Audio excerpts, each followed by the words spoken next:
Salut, c'est la minute même et on a de nouveau un problème. En effet, vous êtes très nombreux à vouloir que je parle de Bowsette, mais le même a déjà 2 semaines. Et après la vidéo de Mr Flèche, ainsi que l'article du Monde de William Oduro, vous en connaissez déjà les origines. Du coup, voici une pub, le temps de chercher un autre sujet. Ouais, il y a des gens qui ne parlent que pour se faire mousser, hein. Je te jure, c'est pénible, c'est clair. Bon bah vas-y. Putain, ça marche pas, tu peux m'aider? Non mais c'est normal que ça marche pas. T'as que 128 Go de stockage. Bah alors si tu défragues pas, ça va ramer. Hein. Puis avec une RAM de 4 Go et de 32 bits, tu peux pas aller bien loin. Hein. Alors perso, moi, je te conseille une Tous les config jours, avec un Intel HD graphique, des gens se retrouvent démunis face à des conseils qu'ils ne comprennent pas. Brisons le cercle. Bah oui, c'est évident. Blabla Info Service. Ok, salut, c'est la minute même et nous allons parler de Milk Edinburgh. Milk Edinburgh est un terme qui peut se traduire par lait Édimbourg. Il s'agit en réalité du nom d'une soirée de boîte de nuit qui a donné lieu à un mème suite à une photo se déroulant en son sein dans lequel un homme hurla à l'oreille d'une femme et qui a engendré pas mal de détours. Putain! Parler de Bowsette et Bouzette. Ça me fait penser ton PC? Ah, laisse tomber. J'ai une pote qui a essayé de m'expliquer, j'ai rien capté. Du coup, j'ai amené chez le réparateur et en fait, ça m'a coûté un bras. J'ai dû vendre ma Neo Geo. Hein? C'est grave ça?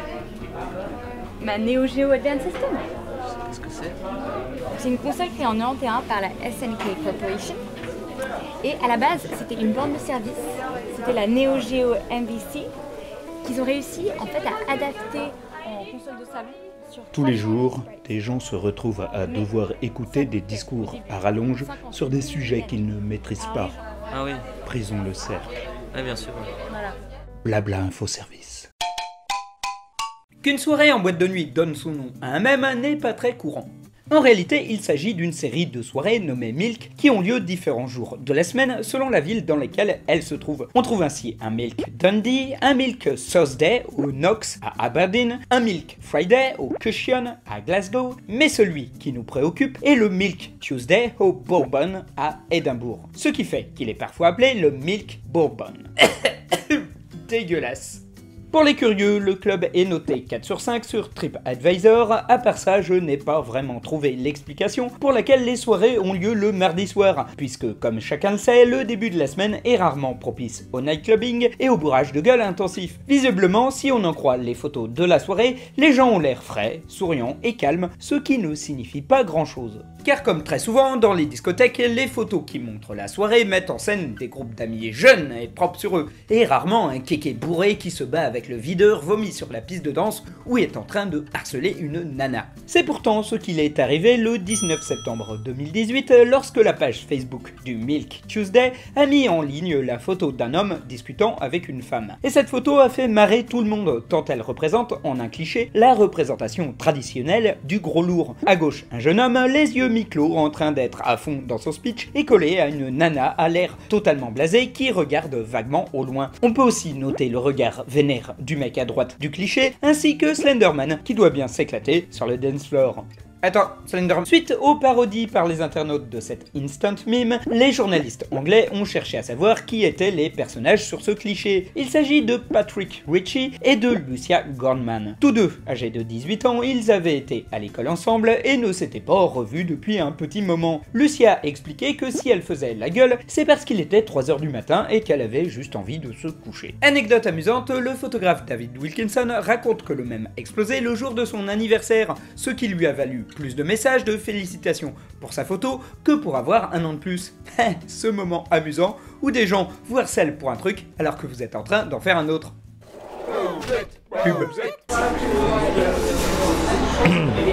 Tu savais que Pac-Man, ça vient du mot japonais paku paku, qui veut dire ouvrir et fermer la bouche? Bah oui, et ils ont même choisi de dire Pac-Man et surtout pas Puckman, pour pas qu'après il y a les transformations, enfin tu vois que ça donne Fuckman, c'est pas cool. Waouh! Mais toi aussi t'as vu Scott Pilgrim, le film d'Edgar Wright, avec Michael Cera?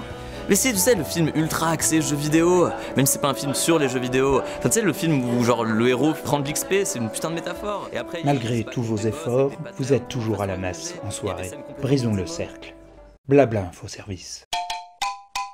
Chose assez rare pour être signalée, le mème fut quasi instantané. Si vous regardez souvent mon émission, vous aurez remarqué qu'entre l'apparition d'une photo ou d'un dessin rigolo et son exploitation en masse par le net, il s'écoule parfois des mois, voire des années. D'ailleurs, les images qui percent ne représentent qu'une fraction infime du nombre de mèmes potentiels, ce qui en fait leur imprévisibilité. Car s'il y avait une méthode sûre et certaine qu'un truc devienne un mème, soyez sûr que les pubards de tous bords s'en seraient déjà emparés. Là, il ne fallut que 3 jours. C'est un utilisateur de Facebook, Alex Hall, qui en voyant le cliché fit la remarque « Bravo au Milk d'Édimbourg pour avoir créé ce que je pense être la photo de nightclub la plus fidèle au monde ». Et directement des mèmes apparurent dans lesquels on se demandait ce que Patrick pouvait bien dire à Lucia. Et encore une fois, il y eut 2 types de mèmes, cette fois-ci selon les pays. En Angleterre, la bande avec la mention Milk Edinburgh est restée et on a eu le droit à des blagues sur les Écossais, leur accent particulier ou leur nullité à l'Eurovision. On s'est aussi amusé du sac de Lucia qui fut comparé à un hérisson mort. En France, le mème fut instantanément recadré histoire d'enlever le nom du club qui ne disait rien à personne et le discours de Patrick fut systématiquement en lettres capitales. Car depuis la fin des années 90, il fut plus ou moins unanimement convenu que l'apparition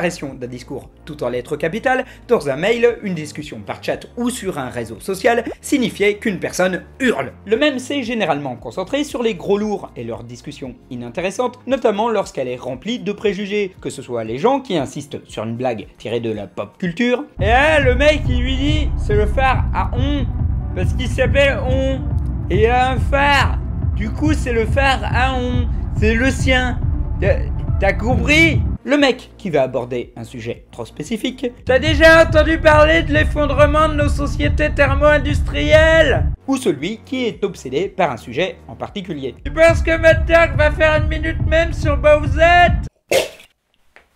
Tout le monde veut que je passe à un autre sujet, c'est ça? Bon, de toute façon, je viens de finir ce que j'avais à dire. Mais histoire de vous punir, voici 30 secondes d'une pub vraiment très chiante.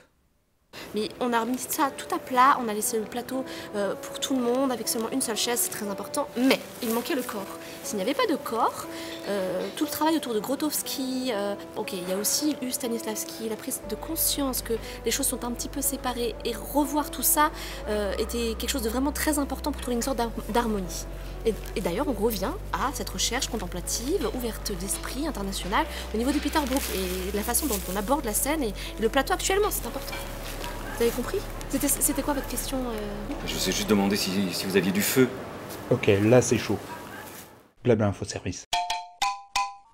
Autant vous l'avouer carrément, l'idée de cette minute même est basée sur ce tweet et ce tweet, même si j'avoue que je préfère quand les suggestions sont tirées de YouTube, parce que sinon ça devient vite le bazar. Du coup, grande question, dois-je faire une minute même sur Bowsette?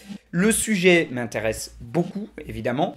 Mais j'étais sur Paris lorsque le mème a éclaté et j'étais d'ailleurs même en train de faire les petits sketchs que vous avez vus dans cette vidéo qu'à la base je destinais pour un autre sujet, mais au final ça s'intègre quand même beaucoup mieux ici. Comme je vous l'ai déjà dit dans l'intro, d'autres ont déjà parlé du sujet, mais après peut-être que vous voulez mon avis sur le personnage ainsi que toutes les itérations de la couronne magique.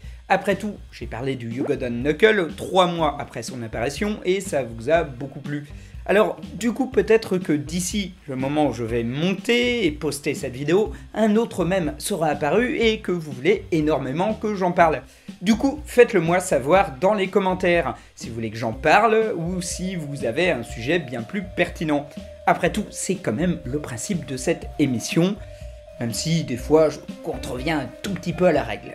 Voilà, comme toujours, n'hésitez pas à me soutenir sur Tipeee, à vous abonner, à partager ou à me laisser un pouce bleu. Je remercie les gens qui sont venus me voir à la Japanonyme à Nîmes le mois dernier, ainsi que les organisateurs, c'était quand même une chouette convention. Je remercie aussi tous les gens qui ont participé à mes petits sketchs de Blabla Info Service.